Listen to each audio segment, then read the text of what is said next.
อนพนักใช้ปลาตองพญายมอนเพราะว่าปลาตองพญายมอนมา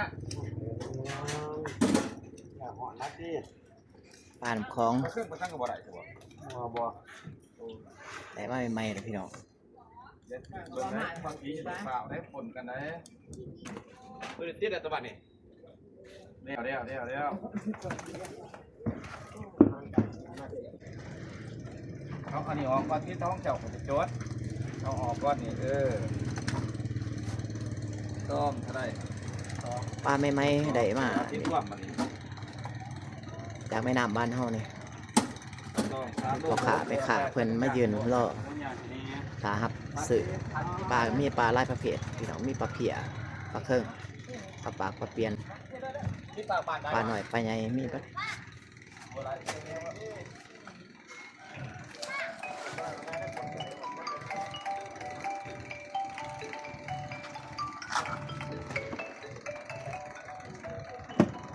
ตัวนี้ก็เป็นปลาแขเว้นเขาขายผักอันนั้นโลเครื่องก็ควรนะ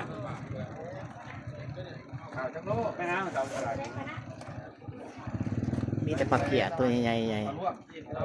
ปลาเพียปลากำ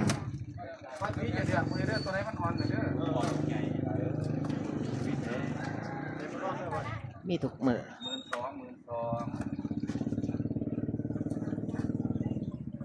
พี่น้องสนใจอะไรไปซื้อไปขายหรือว่าอะไรไปกินกับเขามาได้ตลาดนากระสังแคมทาบ้านนากระสังนับแต่9 โมงเช้าเริ่มแต่6 โมงเช้า9 โมงเช้าแยกวงแม่ให้เนาะ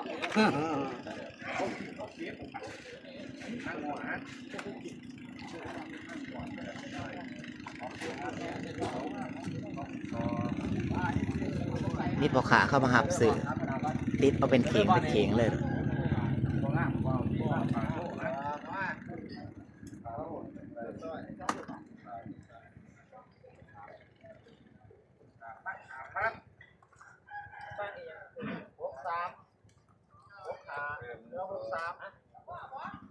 3ดอกไปวัดในเมือง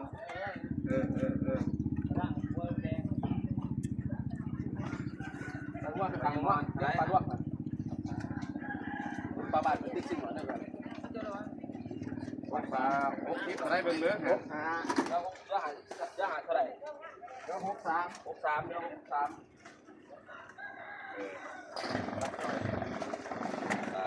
ประมาณ3 มื้อต่อเขาเฮ้ยพับคนหนึ่งเต็งเพียเด้อสิผมพับของติดเต็งเด้อครับเก็บปลาปึงพอปลาปึงใส่เข่งไงเนี่ยเอาแต่เพียงโลขึ้นไปเด้อเพียงโล2 โลอันนายตัวใหญ่ก็สีนั่นใส่น้ำจังไหนหาใส่กระตาผมใส่กระตาผมดูว่าเชิงหลอกมีปลาเครื่องมีเอาเพียง2 โลขึ้นไปเด้อโอ้ปลาหน้าโลแซ่บแปดปลาแขบ่เอาสีปลาแขออกโอ้สิติดกันบ่มันได้รู้บ่ได้ข้าพเจ้าเองก็จะมาซื้อเอาปลาเปิงไปกินด้วยกันประมาณ10 โลอันที่ทำด้วยก็ได้คัน3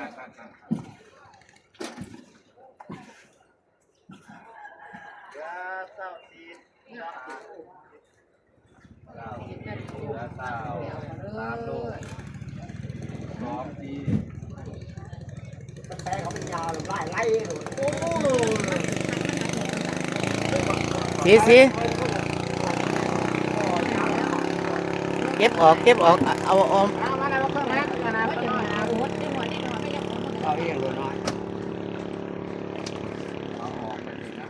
บ่เนาติป่าปลาเราก็จะมาขายหัว2 4ได้บ่าย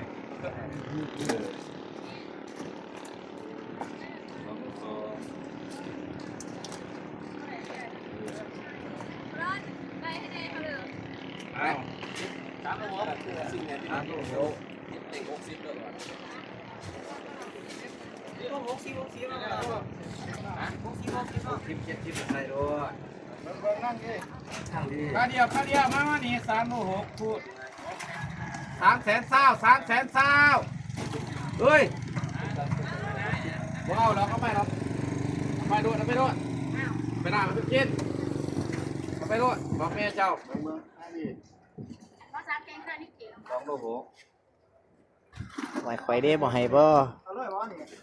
ให้สัก10 โลไปยัง โอ้จะหนาหายเนาะ ประคบเลยดิสัน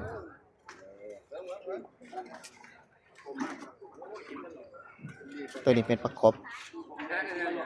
แลมมี่นะพี่น้องบ่ได้ยังมาตึกเวทมาตีเนี่ยตอมเนี่ยเทียมอามาได้เด้อมาตีประ ตั้ง คบ คะแนนด้วยคะแนนเด้อ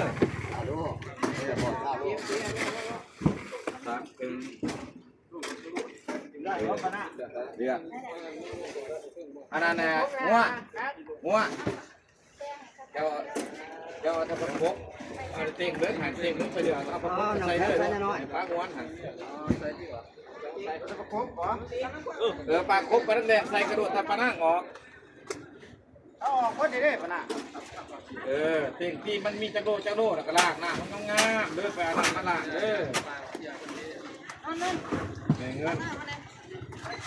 เงินกับเจ้าสั่งไปต่อดี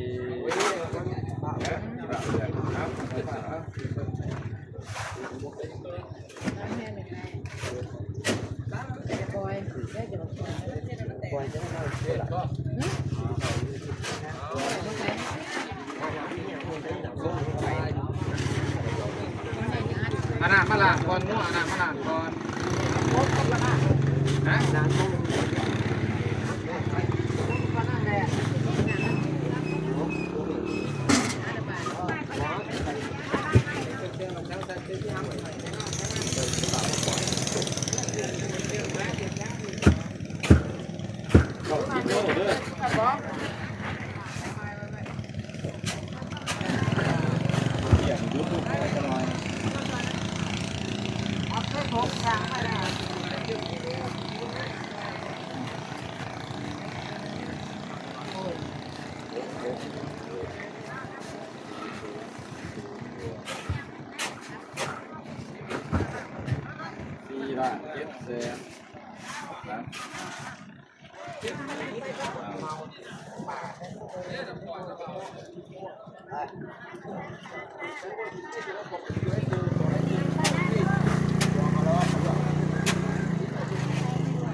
ไปนั่งตัวนึง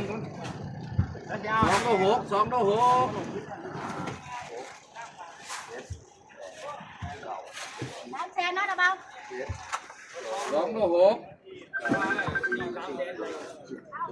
468ที่